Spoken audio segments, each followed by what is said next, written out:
Kalau salam dijawab semangat, yang jawab salam mudah-mudahan masuk surga. Doa ke yang jawab salam dengan semangat, mudah-mudahan rezekinya lancar, amin. Keluarganya bahagia, amin. Anaknya soleh-soleha, amin. Utangnya lunas, amin. Banyak utang kan lu sih. Mudah-mudahan pajak haji umroh, amin. Masuk surga, amin ya Rabbal. Maka terimalah salam hangat dari saya. Assalamualaikum warahmatullahi wabarakatuh.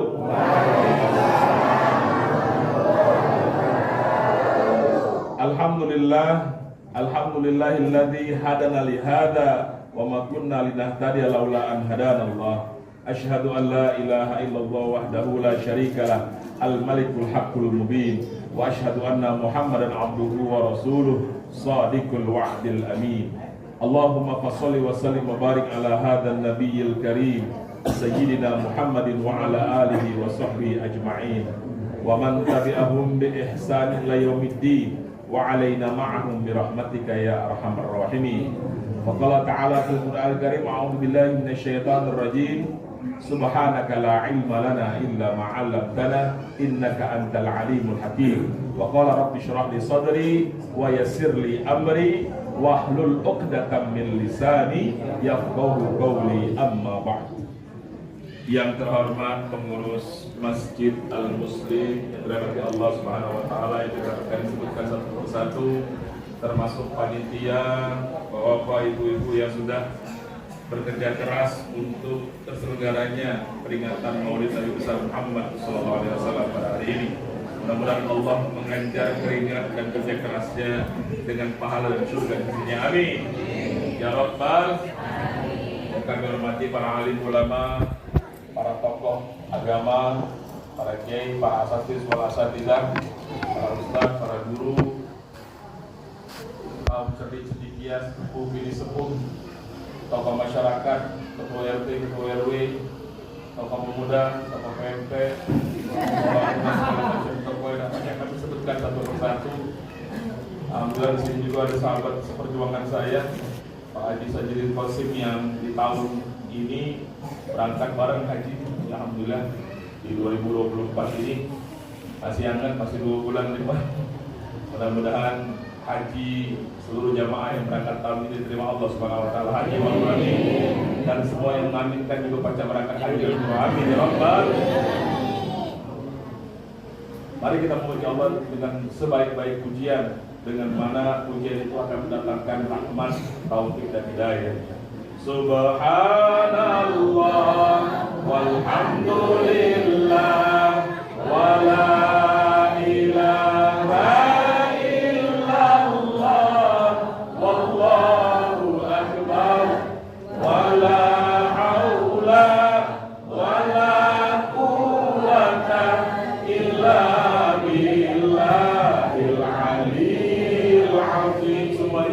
Subhanallah walhamdulillah wala ilaha illallah wallahu akbar wala haula wala quwwata illa billahil aliyyil azim. Kata Allah Subhanahu wa taala, ala bidzikrillahi tatma'innul qulub.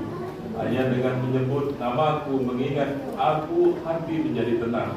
Walaupun buntu, walaupun kakek duit, banyak zikir, mudah-mudahan hati jadi lapang dan tenang, insya Allah.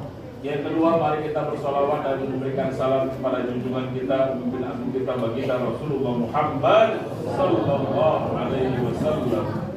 Sallallahu ala Muhammad sallallahu alaihi wasallam. Sallallahu ala Muhammad sallallahu alaihi wasallam. Ya Nabi salam alaika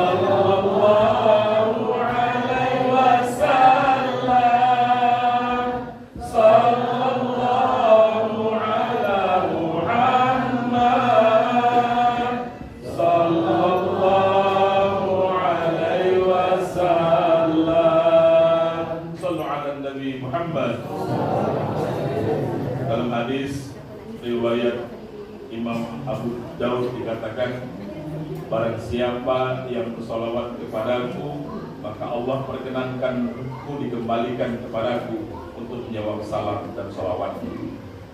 Maka jangan pernah anggap remeh solawat kita. Bahkan dulu kami waktu belajar, kiai kami galak marah kalau kami lagi solawat itu sambil cengengesan, sambil ketawa-ketawa. Zaman sekarang sambil main HP, sambil ngagani, jangan. Karena ketika kita bersolawat, Allah perkenankan ruh Nabi hadir di tempat tersebut, langsung jawab solawat kita. Mungkin kita tak baca nengok zat atau fisik Nabi secara langsung, tapi beliau menyatakan pada kesempatan kali ini. Itulah ngapa mulai sekarang aku nak ngajak dewa-dewa kepada segenap jamaah, mari tak kalah bersolawat, hadirkan hati kita seolah-olah kita sedang berhadapan langsung dengan baginda Rasulullah Muhammad sallallahu alaihi wasallam. Bahkan luar biasa kalau ngomong salawat ini gitu ya. Kata Nabi, manzaroni ba'dal mamati faka'anna manzaroni fi hayati.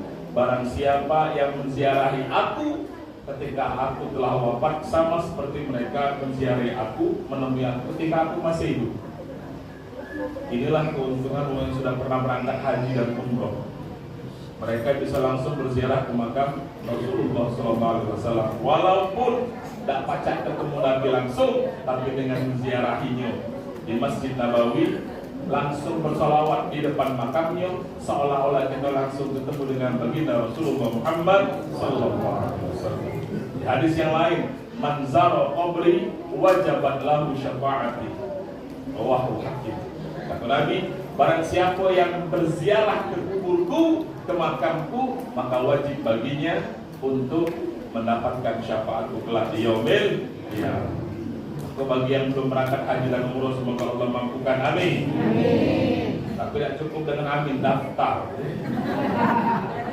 Aku nak tahu, daftar dulu ya. Minimal kalau belum baca haji umroh.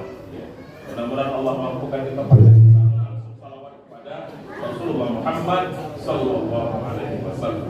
Di hadis yang lain, aku mumpun masalah salawat ini penting di awal sebelum kita masuk materi. Kata Nabi, atasirun amal bakhil. Tahukah kalian siapa orang yang bakhil itu?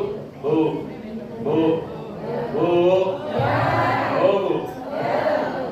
Tahu bakhil? Tahu Pak bakhil? Apa itu bakhil? Bakhil itu pelit, medit, cemekean, dikit, kabasa, mantan kuali segala macam. Kata sahabat, wong yang bakhil itu wong yang tak galak sedekah ya Rasulullah. Bukan itu kata Nabi. Lantas siapa ya Rasulullah orang yang bakhil itu? Kata Nabi, wong yang bakhil itu adalah orang yang manakala namaku disebut, mereka enggan bersolawat kepadaku. Maka aku nak ngajak diri aku dewe dan kepada segenap jemaah, mulai sekarang, kapanpun, dimanapun, kalau ada wong yang disebut nama Nabi, tak tahu siapapun kalau tersebut nama Nabi, cepat-cepatlah bersolawat kepada Rasulullah Muhammad. Cak mana solawatnya? Allahumma sholli wa sallim wa barik alaihi. Boleh. Suatu ketika para sahabat tanya, ya Rasulullah, kami telah tahu bagaimana memberikan salam kepada engkau. Ajarkan kami bagaimana bersolawat kepadamu. Kata Nabi, Qul Allahumma sholli ala Muhammad wa ala ali Muhammad. Katakan Allahumma sholli ala Muhammad wa ala ali Muhammad. Ustaz tak pakai Sayyidina. Kalau redaksinya memang tak pakai Sayyidina. Ngapa? Karena pada saat itu Nabi mengajarkan kepada sahabat untuk bersalawat kepadanya, dan beliau nyebut namanya dewe. Makanya tidak pakai Sayyidina. Tapi kira-kira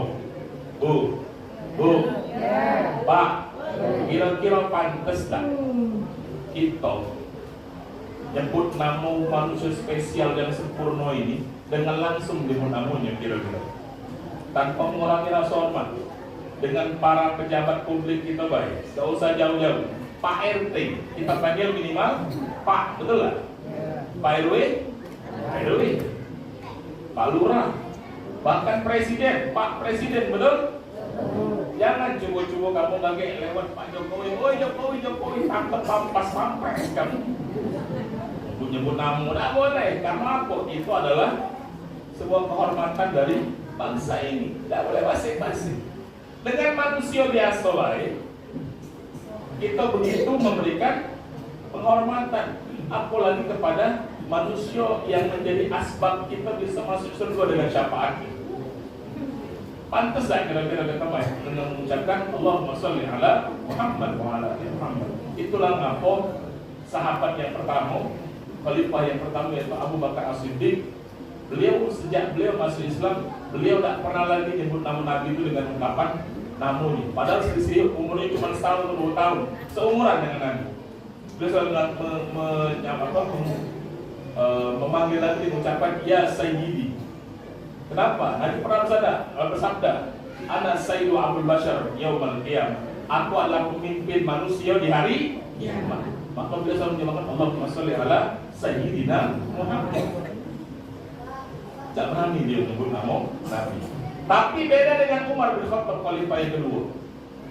Beliau tetap bersalawat dengan Allahumma sholli ala Muhammad wa ala ali Muhammad. Kenapa? Karena sesuai dengan perintahnya Nabi tadi.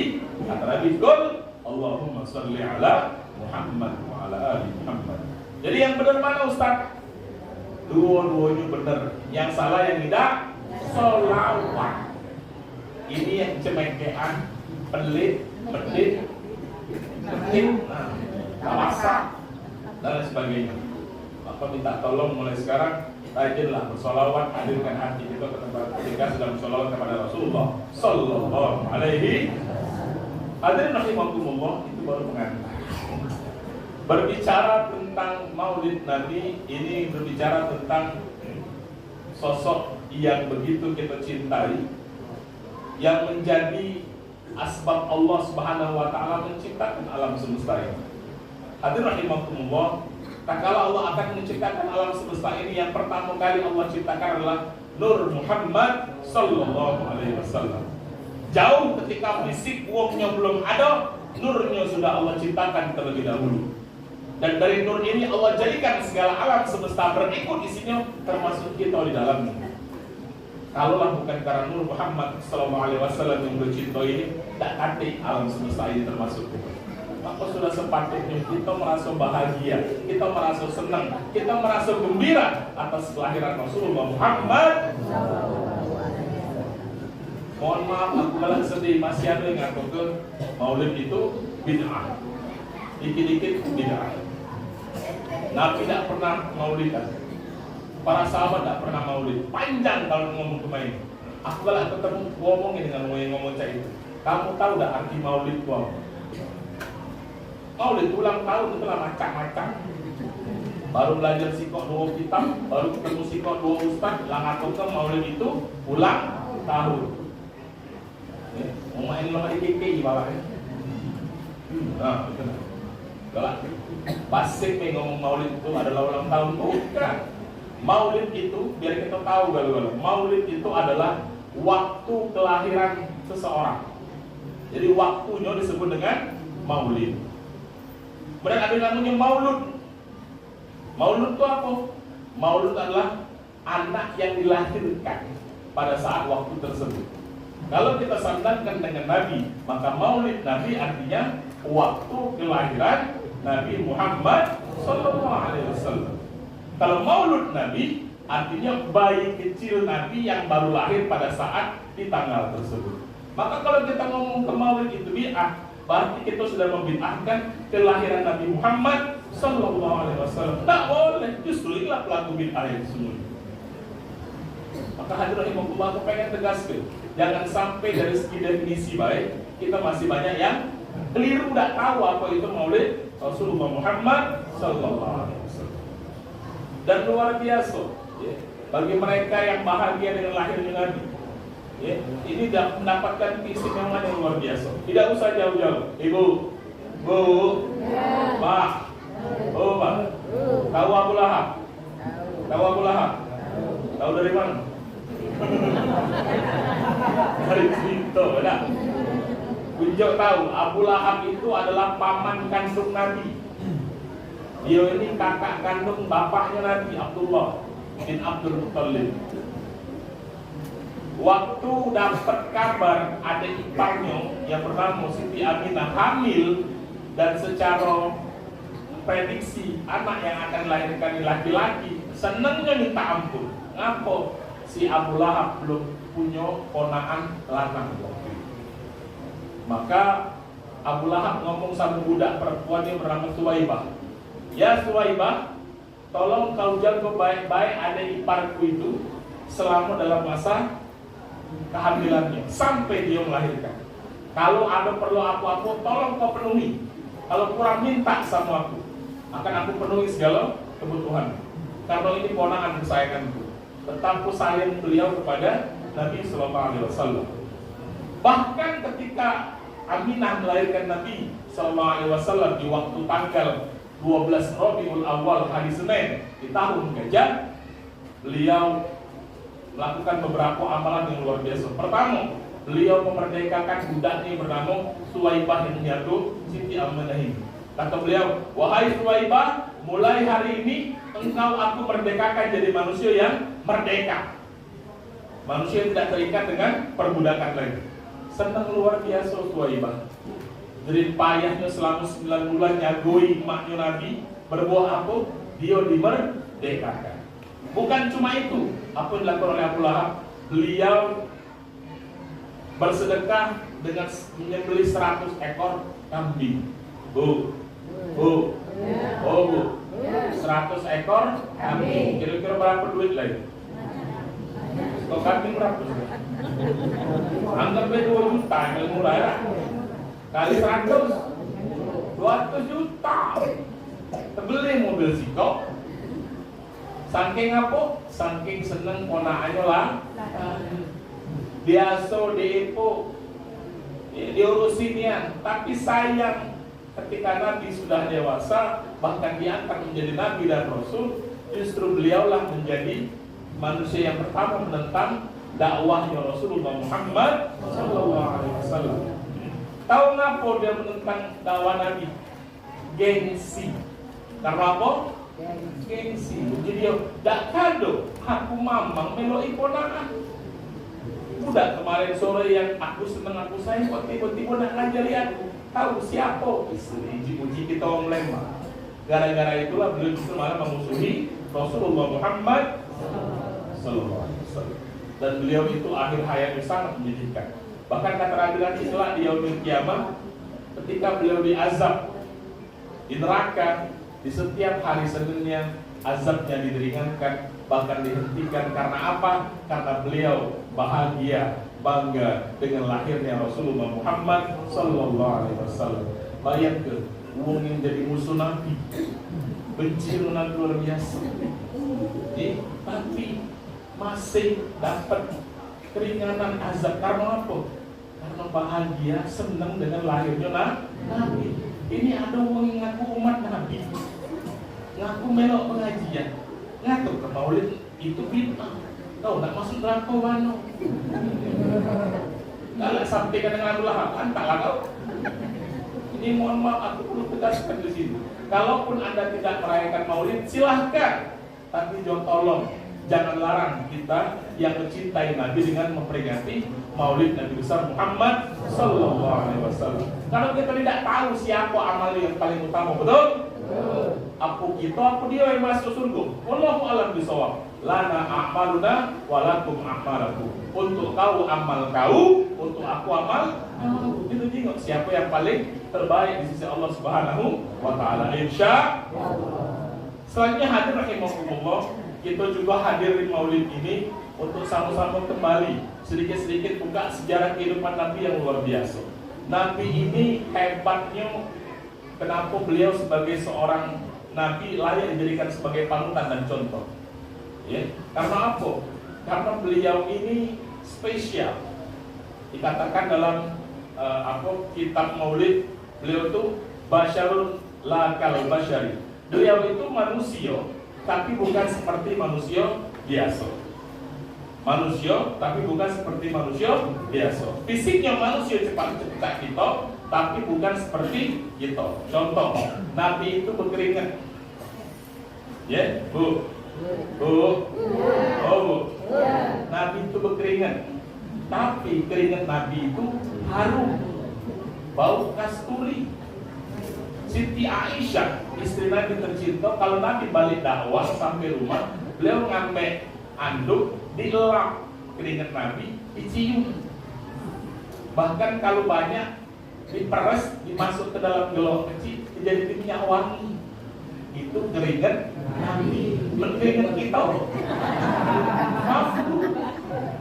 Bu, Bu, kalau pengen dapat pahala, lakukan seperti yang dilakukan oleh Aisyah.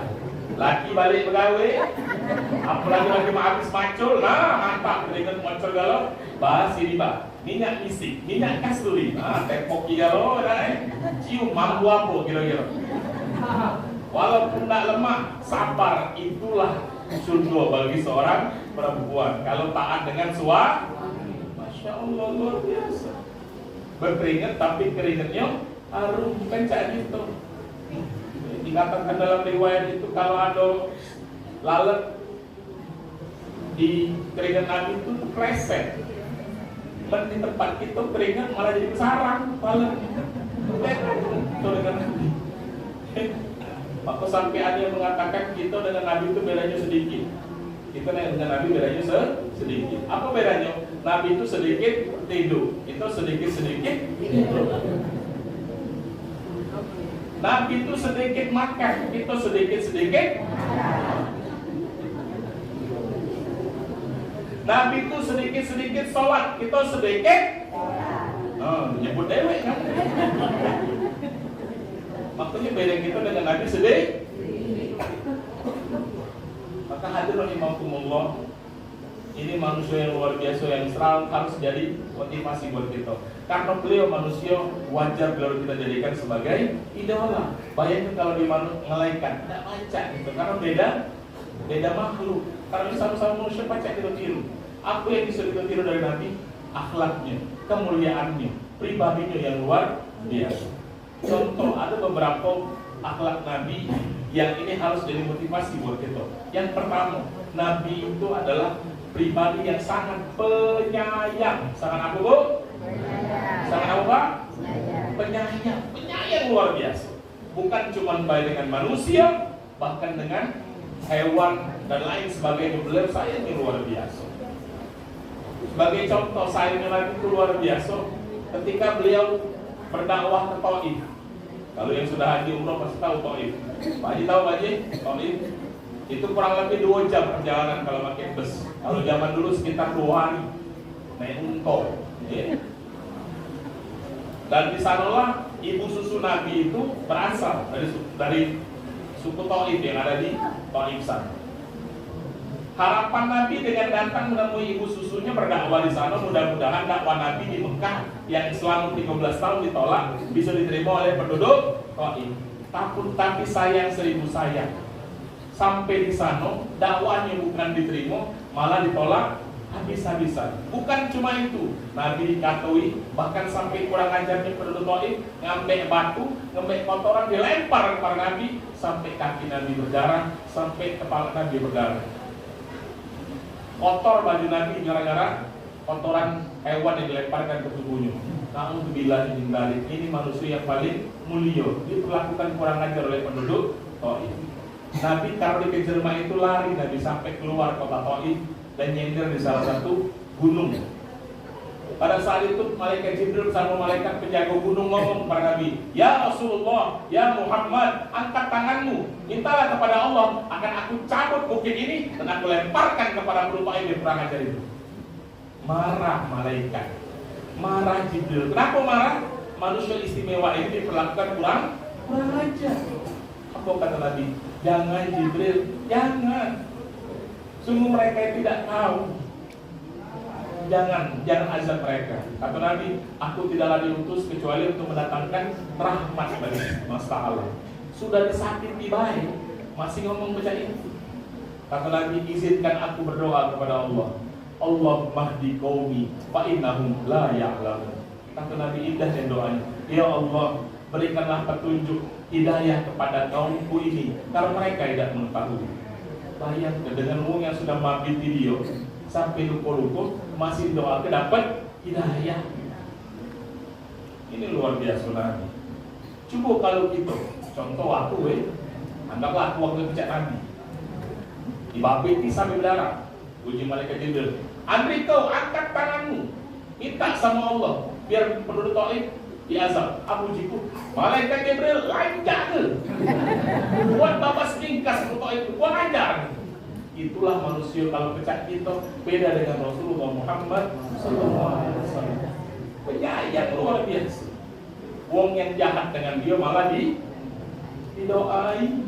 Dan ternyata kata Nabi, aku berharap wahai malaikat, kalaulah mereka saat ini mendustakan aku berharap itu langsung di mereka, anak keturunan mereka menjadi orang yang beriman kepada Allah dan Rasulnya. Dan ini terbukti ketika beliau wafat digantikan dengan khalifah yang pertama Abu Bakar As-Siddiq, terjadi pemurtadan massal di Jazirah Arab waktu itu.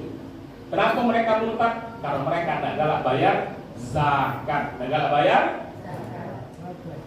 Mereka anggap kewajiban zakat itu cuma di zaman Nabi, padahal ingat, zakat itu selalu bergandengan dengan sholat. Aqimis sholat wa atus. Dan alhamdulillah dari sepanjang sejak Jazirah Arab yang masih komitmen tidak murtad cuma 3 kota. Yang pertama Mekah, yang kedua Madinah, yang ketiga Taif. Dari generasi yang dulu membangkang menjadi generasi yang beriman kepada Allah dan Rasulnya.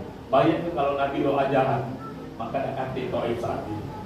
Kalau Nabi doa buruk, kita tak pacak di Taif untuk yang haji dan umroh sekarang. Ini luar biasa Nabi. Bukan cuma itu dengan wong yang mencelakakan dia. Di suatu ketika di Madinah, beliau lewat di sebuah gang, tiba-tiba dari arah yang ada di sebelah kanannya, beliau diludahi oleh seorang penduduk kafir. Dikatakan di seorang Yahudi, meludahi Nabi, dirainya pula, mukanya diludahi. Ketika Nabi diludahi, Nabi noleh kepada yang meludahinya, Nabi senyum.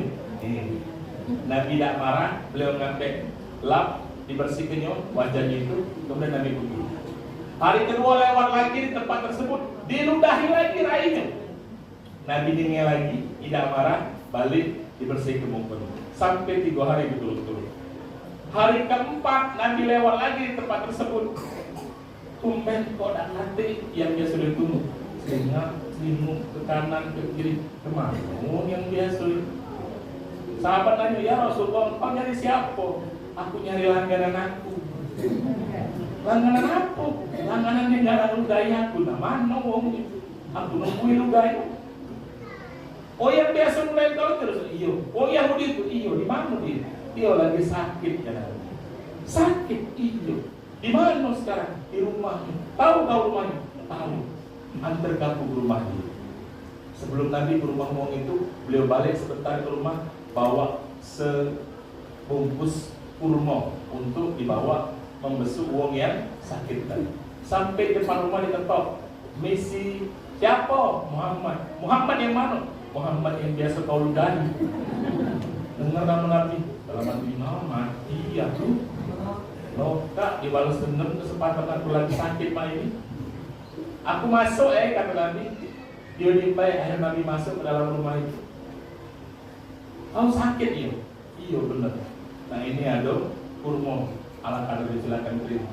Jingok doa Nabi itu bergetar. Mulutnya ngomong, ya Muhammad, engkau benar seorang Nabi. Ya Muhammad, engkau benar seorang Rasul. Aku sakit hari ini belum ada satupun kerabatku, keluargaku, saudaraku, tetanggaku, temanku yang datang membesukmu. Justru engkau orang yang aku benci selama ini. Engkau yang selama ini aku ludahi. Orang yang pertama datang membesukku. Maka saksikanlah, asyhadu an la ilaha illallah wa asyhadu anna masuk coba kalau gitu kira-kira ludahi. Jadi kira mama kau langsung balik ngasah kalau udah bahasa parang langsung berempang. Coba inilah bedanya kita dengan Nabi. Bedanya sedikit. Nabi itu sedikit marah, kita sedikit marah. Apalagi ibu-ibu ini orang nakal. Astagfirullahaladzim. Ustaz cak tahunnya, aku tahu. Itulah ibu kalau lagi marah. Maka hadir rahimahullah. rahimakumullah, tirulah bagaimana Nabi yang penyayang luar biasa, bahkan kepada orang yang memusuhi beliau. Allahumma sholli ala sayyidina Muhammad. Bukan cuma itu, Nabi juga tuh orangnya sangat pemaaf. Sangat apa? Pemaaf. Dan ini dibuktikan dalam kisah sirah tak kala terjadi perang Uhud. Perang apa? Di perang Uhud ini Nabi kehilangan 70 orang sahabat beliau yang mulia, termasuk pamannya yang tercinta Sayyidina Hamzah bin Abdul Muttalib, paman Nabi yang beliau sayangi, yang selalu membela dakwah Rasulullah Sallallahu Alaihi Wasallam. Yang bikin sedih adalah sebelum terjadinya perang Uhud, ada seorang perempuan, istri dari seorang pemuka Quraisy, namun pemuka Quraisy Abu Sufyan. Beliau punya istri namanya Hindun. Hindun ini anaknya Utbah. Waktu perang Badar sebelum perang Uhud terjadi, Utbah ini bersama dua anaknya lanang yang merupakan saudara Hindun mati terbunuh oleh Hamzah bin Abdul Muttalib. Maka Hindun dendam luar biasa dengan Hamzah. Hindun sampai buat sayembara, wahai penduduk Mekah, siapa yang bisa membunuh Hamzah, kalau dia budak, aku akan bebaskan dan merdekakan dia, dan aku akan berikan harta yang banyak. Kalau dia uang yang merdeka, aku akan perkaya dia dengan kekayaanku. Akhirnya sayembara ini menarik perhatian banyak orang, termasuk seorang budak hitam bernama Wahsy. Siapa namanya? Wahsy ini seorang budak hitam, kawannya Bilal bin Rabah. Bedanya Bilal sudah merdeka, dia belum. Dia masih jadi budak. Wahsy ini pintar main tombak. Kata Wahsy menemui Hindun, wahai Hindun, aku ingin menagih janjimu. Kalau aku berhasil membunuh Hamzah, apakah engkau akan memerdekakan aku sebagaimana janjimu? Ya, beliau menjawab, demi Lata dan Uzza, aku akan menepati janjiku dengan memerdekakanmu. Akhirnya apa? Sampai terjadi perang Uhud, Wahsy mencari momen di mana dari awal dia sudah ngeker, membidik Hamzah untuk dibunuh. Dan pada saat Hamzah lengah, beliau ayunkan tombaknya dan tepat ketemu di dadanya Hamzah bin Abdul Muttalib, sampai Hamzah sekarat seperti itu. Sebelum beliau syahid, Wahsy ingin memastikan bahwa Hamzah mati dengan cara apa? Diambil pedangnya, ditusuk-tusuk perut Hamzah sampai keluar isi perutnya. Bukan cuma itu, datang Hindun yang benci ini, dia belah dadanya Hamzah, dikeluarkan jantungnya Hamzah yang masih berdetak, dimakan mentah-mentah oleh Hindun, sampai akhirnya paman Nabi ini syahid. Sedih luar biasa Nabi melihat pamannya seperti itu kondisinya, nangis, marah, aduh, karena beliau manusia biasa. Tapi ini takdir Allah Subhanahu wa Ta'ala. Beberapa bulan, beberapa tahun kemudian Allah berikan hidayah kepada Wahsy. Akhirnya dia masuk Islam setelah merdeka. Nabi menerima keislamannya, Nabi maafkan kesalahannya, tapi Nabi berpesan kepada Wahsy, wahai Wahsy, aku minta tolong. Setiap aku berceramah, setiap aku dakwah, tolong engkau jangan hadir di hadapan wajahku. Ngapa? Kalau aku nengok engkau, aku teringat dengan pamanku yang pernah engkau bunuh di masa lalu. Jadi tolong minggir dulu, jauh-jauh. Akhirnya Wahsy setiap dakwah Nabi selalu menyingkir. Nabi maafkan walaupun Nabi sedih. Coba zaman kalau kita aduh, kita sayang dibunuh itu, dendam 7 turunan, betul? Ini bedanya kita dengan Rasulullah Muhammad Sallallahu Alaihi Wasallam. Maka hadirin rahimakumullah, teladani. Itu dua hal yang penting, penyayang dan juga pemaaf. Lantas bagaimana cara kita untuk mencintai Nabi? Tak lain dan tak bukan sebagaimana tadi yang sudah disampaikan oleh Pak Legiman, kata Nabi, man ahya as-sunnati faqad ahabbani wa man ahabbani kana ma'i fil jannah. Barang siapa di antara kalian yang menghidupkan sunnahku, maka mereka mencintai aku, dan barang siapa yang mencintai aku, maka mereka pantas bersamaku di surga Allah Subhanahu wa Ta'ala. Masya Allah. Kalau kita pengen masuk surga, ibu, pengen masuk surga, Pak, pengen masuk surga, ya. Gampang, hidupkan sunnah Nabi Sallallahu Alaihi Wasallam. Para ulama mencatat ada lebih dari 18.000 sunnah Nabi yang beliau tinggalkan sejak kita tidur sampai setelah kita bangun tidur sampai tidur lagi. Ada berapa? Lebih dari 18.000 sunnah. Mulai dari yang diucapkan Nabi atau yang kita kenal dengan sunnah qauliyah, Ya, mulai dari perkataan Nabi, termasuk doa-doa. Dan Islam adalah agama satu-satunya yang paling lengkap mengatur urusan kehidupan manusia. Karena setiap urusan ada doanya, betul atau betul? Aku nak nanya, kita masuk masjid tadi, ada doanya tak? Apa doanya? Allahumma ftah li abwaba rahmati. Nak keluar masjid ada doanya? Allahumma inni a'udzubika min fadlik. Nak makan ada doanya?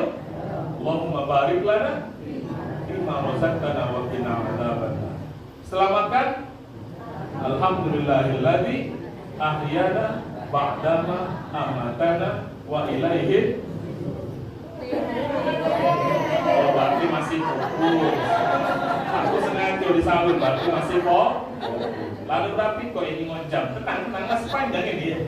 Mama doa selalu makan. Alhamdulillahilladzi at'amana wa saqana wa ja'alana minal muslim. Aku sengaja pada. Itu doa setelah makan. Nah, kedo ada doa. Apa doanya? Bismika Allahumma ahya wa bismika amut. Bangun tidur, semua urusan ada doanya, betul? Nak bekacau, nak berais, ibu, pernah berais, pernah bekacau, ada doanya, bu, ada doanya bu kamu. Allahumma kama hasan taqalkin fa ahsin dulu. Ya Allah, baguskanlah rupaku, baguskanlah wajahku, cantikkanlah kalau yang betina, gantengkanlah kalau lanang, sebagaimana engkau mempercantik, memperbagus akhlakku.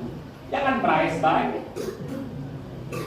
Bedak 3 kilo ukur.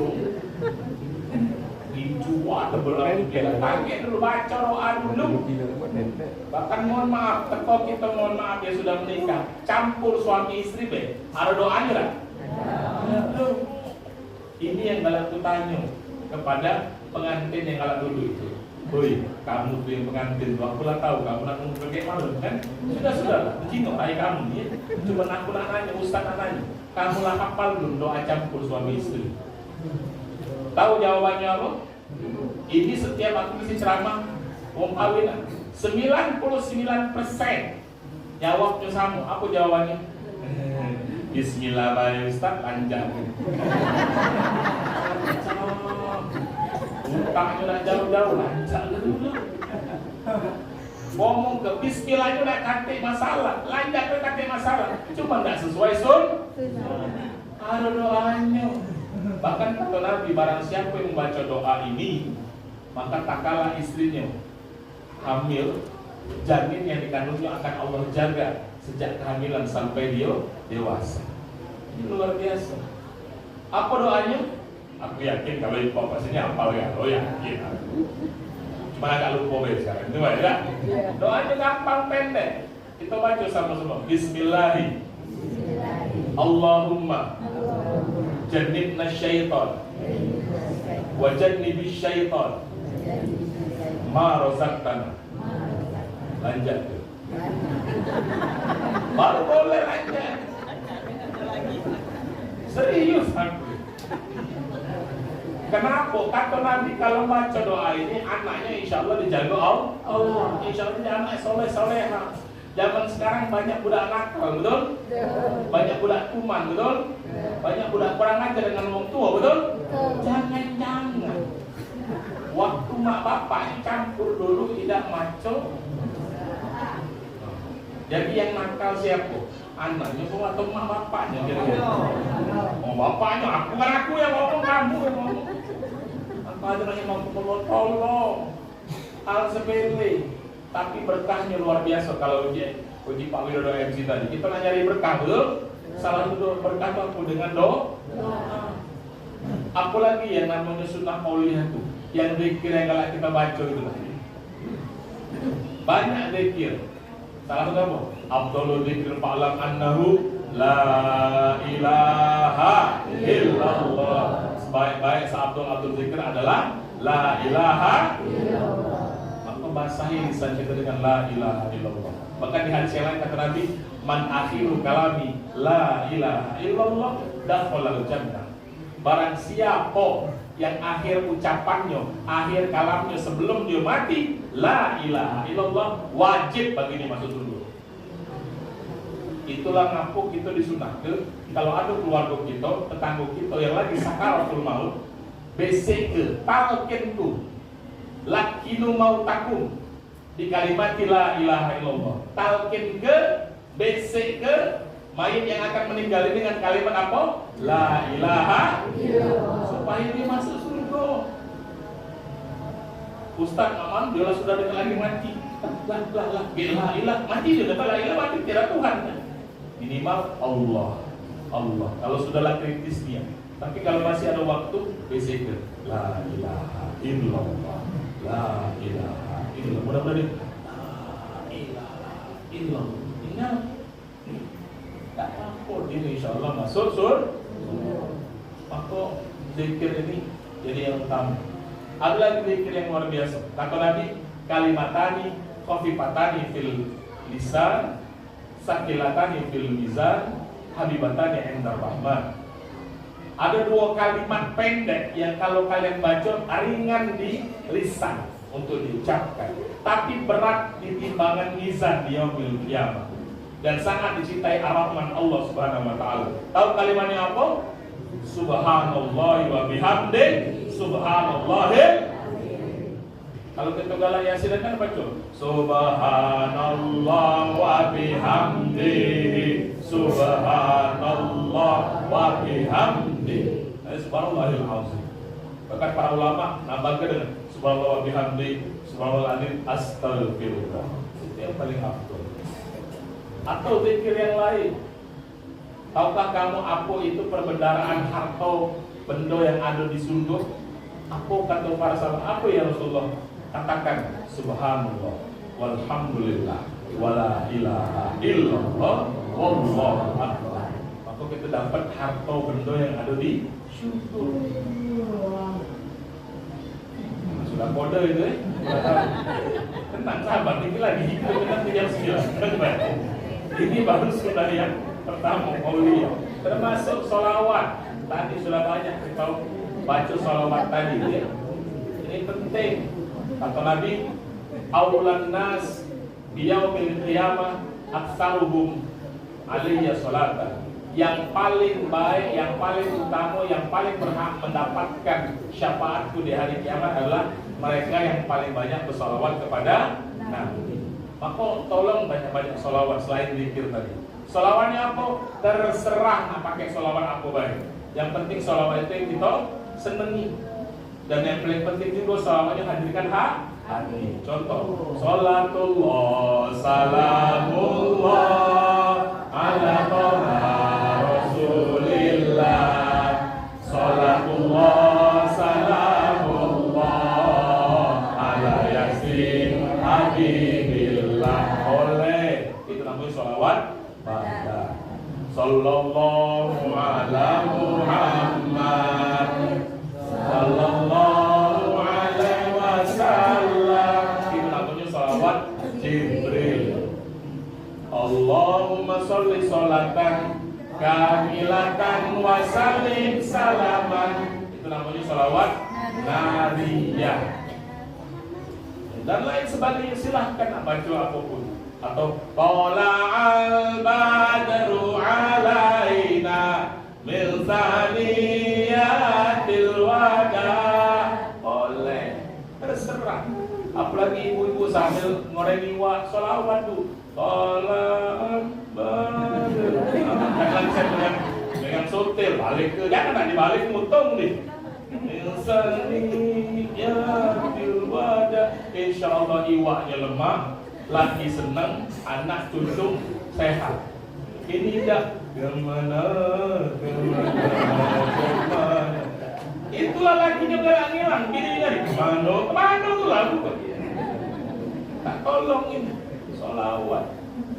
Kemudian kedua, sunnah yang penting juga adalah sunnah fi'liyah. Sunnah yang dikerjakan Nabi secara langsung. Banyak sunnah fi'liyah, termasuk Nabi yang Nabi kenakan secara langsung. Nabi itu pakai gamis. Nabi itu pakai sewek, sarung. Aku makanya pakai sarung, pakai gamis. Nabi itu sorban. Nabi pakai imamah. Tahu imamah? Imam aku yang di pucuk kepala dibeli betul, namanya imam. Aman aku belum sanggup. Itu makomnya sudah tinggi nih. Kalau ada orang sudah itu, kita hormati, jangan dihina. Ini wong sedang menghidupkan sunnah Rasulullah Muhammad SAW. Termasuk yang namanya sunnah fi'liyah itu apa? Sunnah yang langsung ibadahin Nabi Gawe itu. Contoh puasa, sholat, haji dan sebagainya. Sebab untuk 5 menit terakhir penutup, ya. Apa ya? Mulai lagi, masih 9 ya. Saya ini jam lagi, pokoknya selesai jam 9. Aku nengok jam di belakang ini. Ini penting, ini tentang sholat ini sebagai penutup. Maka kata Nabi tolong perhatikan. Salah satu yang Nabi nasihatkan sebelum beliau wafat ketika haji wada, kata Nabi tolong jaga sholat kalian. Apa? Jaga sholat. Apa yang dijaga di sholat yang 5 waktu ini penting. Kenapa penting? Kata Nabi, awwalu ma yuhasabu bil abdi yaumil qiyamah as-sholat. Amal ibadah yang pertama kali akan dihisab adalah sholat. Mohon maaf, boleh rajin sedekah, boleh rajin infak, tapi kalau sholatnya yang 5 waktu bermasalah, selesai. Sedekah ini tidak akan nilai apapun di sisi Allah Subhanahu wa Ta'ala. Boleh jadi rajin puasa, tapi kalau tidak sholat, selesai puasanya, tidak akan mampu menolong kita dari azab Allah yang maha pedih. Alhamdulillah ya Allah. Maka tolong sholat, terutama sholat berjamaah. Ini yang bikin makmur masjid ini adalah orang yang sholat berjamaah. Jangan sampai kita pacak bangun masjid fisiknya, tapi tidak pacak memakmurkan. Maka tolong makmurkan masjid dengan apa? Sholat berjamaah. Maka dalam sholat berjamaah tidak dikenal di bab fikih, ada bab memilih makmum. Tak kata siapapun boleh jadi. Yang penting dia muslim, sehat, ya, silakan dia jadi makmum. Tapi kalau jadi imam, tak boleh masing-masing. Ada ketentuan ini. Ada bab memilih imam. Dalam bab fikih ada. Ulama sepakat ada 4 syarat memilih imam. Ini tolong dipahami. Mudah-mudahan dipraktekkan juga di sini. Yang pertama, imam itu, ya, wajib bacaannya fasih. Wajib apa? Fasih. Apa itu fasih? Fasih itu kata para ulama, pertama, makharijul huruf yang benar, tajwidnya tepat. Tak boleh imam itu makharijul hurufnya, huruf-hurufnya salah. Contoh, alhamdulillahi rabbil alamin. Pakai hak kecil, apa artinya? Segala puji bagi Allah. Kalau kecil, alhamdulillahi rabbil alamin, pakai hak besar, berubah artinya. Jadi apa? Segala keburukan untuk Allah. Jangan main-main. Tak boleh masing-masing. Termasuk contoh yang azan. Asyhadu alla ilaha illallah, alif shin ha dal. Asyhadu artinya apa? Aku bersaksi. Tapi galak kecil yang muazzinnya sekarang. Asadu alla ilaha illallah. Pernah dengar asadu? Alif sindal. Tahu apa arti asadu? Singo. Jadi asadu Allah singo. Allah kata enak. Berubah artinya. Allah tolong jangan masing-masing. Jadi imam harus benar. Panjang pendek juga caknya. Itulah kenapa karena imam itu fasih minta tolong yang bintang. Tahu bintang? Sengau, tahu sengau. Termasuk mohon maaf ya, yang ada belah di sini. Tahu belah di sini? Tuh, ya itulah pokoknya saya sebut ya. Pokoknya belah sini, minta tolong. Jangan jadi ngapo ngomong bela gila semekuk. Ditanya, apa kabar? Main. Ujinya apa kau sakit? Orangnya innalillahi mendingan. Oh mendingan. Dipikir mending. Kan bahaya, bayang tadi baca ayat. Bismillahirrahmanirrahim. Alhamdulillahirrahmanirrahim. Nalma. Nggak boleh. Harus jelas bacaan imam tuh. Bismillahirrahmanirrahim. Jelas hurufnya. Fasih ini. Nggak boleh macam-macam. Ini syarat pertama. Ya. Kemudian syarat kedua jadi imam itu adalah alim. Harus apa? Alim. Tahu alim? Alim itu berilmu. Apa? Berilmu. Dia tahu ilmu, terutama ilmu agama tentang bab sholat. Harus tahu imam itu. Tahu mana sah atau tidaknya, mana yang bikin batal dan sebagainya. Tidak boleh basing-basing. Itulah maka kata Nabi, idza amamu ahadukum nas falyukhafif. Kalau kamu mengimami orang sholat, tolong persingkat bacaanmu, jangan panjang. Bayangkan sholat maghrib, waladhdallin amin, bismillahirrahmanirrahim, yasin, maco yasin. Sholat maghrib, kira-kira apa lah uji makmum di belakang? Imam cacat, imam ini yasin dibaca 83 ayat cuy. Kalau sampai karena imamnya belajar, punya ilmu, dia tahu walaupun cuma satu ayat sah. Yasin, Allahu Akbar, puji makmum selamat. Jangan yakin cemas. Itulah ngapa imam itu disunahkan sebelum sholat dimulai noleh ke belakang sambil ngomong subuh paku, lurus rapatkan sholat, sambil nengok siapa makmum ini. Kalau di situ ada wong tolong jangan panjang-panjang. Bayangkan ada kalau yai lah tua, sholat ini minum gerak-gerak. Kalau macam ke yasin, puji itu mati yasin. Selesai sholat matinya yai. Lantas siapa? Imam. Pakuan imam nak panjang-panjang. Bukan tak boleh, cuma nengok-nengok dulu. Kalau makmumnya masih muda, tak apa-apa kalau bantu. No, main yasin. Ayat Al-Quran kedua tabarak kalau dah selesai. Tinggal niat. Tak tolong. Bukan tak boleh baca panjang-panjang. Kalau baca panjang-panjang sholat dewean. Menjamaah pendek-pendek baik. Kalau baca, carilah bacaannya makmum juga tahu. Jadi kalau dia lupa baca diingat ke makmum. Yasin belum tentu seluruhnya hafal. Paling kita mau amruhu ida arba tasya. Kalau itu hafal kan lagi tujuh. Tengah-tengah. Tahu apa dia baca lima.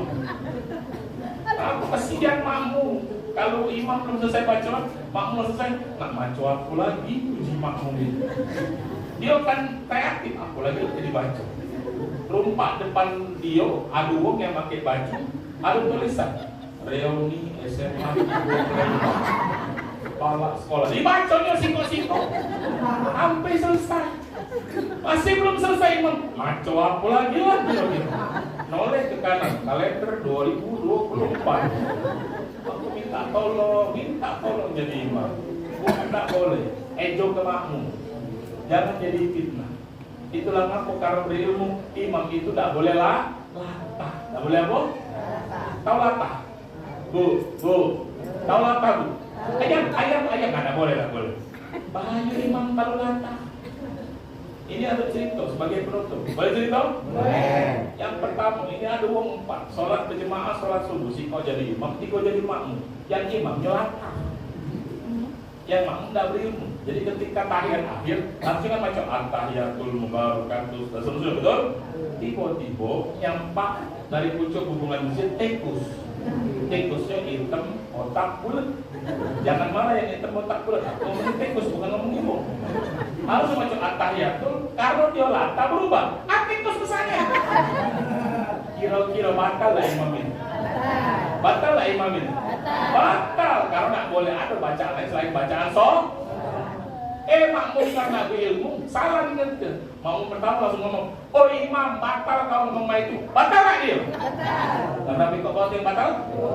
Kawan di sampingnya dia, kau juga batal ngomong itu. Batal tak dia? Tapi kau yang batal? Yang terakhir kena Nabi selamat kan? Dia ngomong untunglah tu dia baik. Batal tak dia? Imam makmum gilau. Di kampung seberang lain lagi. Waladhdallin amin. Bismillahirrahmanirrahim. Qul ya ayyuhal kafirun la a'budu ma ta'budun wa la antum 'abiduna ma a'budu wa la ana 'abidun ma abadtum wa la antum 'abiduna ma a'budu wa la ana 'abidun ma abadtum wa la antum 'abiduna ma a'budu. Diputar-putar terus oleh imam. Makmum di belakang lah saling toleh. Itulah imam. Wala antum 'abiduna ma a'budu wa la ana 'abidun ma abadtum. Terus makmumlah emosi. Jadi makmum laku. Berhubung imam ini lata, tak gede. Akum dinukum walakoli. Dah. Nyanyi di belakang. Asal aku lah sudah walakoli tadi. Aku ulang lagi. Aku nggak boleh masing-masing imam. Dua pasir. Yang ketiga, yang lebih tua. Yang lebih tua nomor 3. Jangan belum yang tua dulu maju. Belum tentu yang tua itu lebih fasih, belum tentu yang tua itu lebih alim. Zaman sekarang banyak yang muda yang fasih, banyak yang muda yang alim, yang suaranya bagus. Kompon dia jadi imam. Yang tua tahu diri, mundur, tunjuk kesempatan yang mundur. Tapi kalau dia tua, fasih, alim, minta dia jadi Ustadz sama tuanya. Maka syarat yang terakhir yang keempat, siapa yang tinggal pertama kali di kampung itu, itulah yang jadi imam. Ustadz serempak pindahannya, selesai. Habis. Kalaupun ada syarat kelima itu kata Nabi, kalau empat-empatnya lah ada galau, maka yang kelima yang gininya lebih dari situ. Itu yang jadi imam.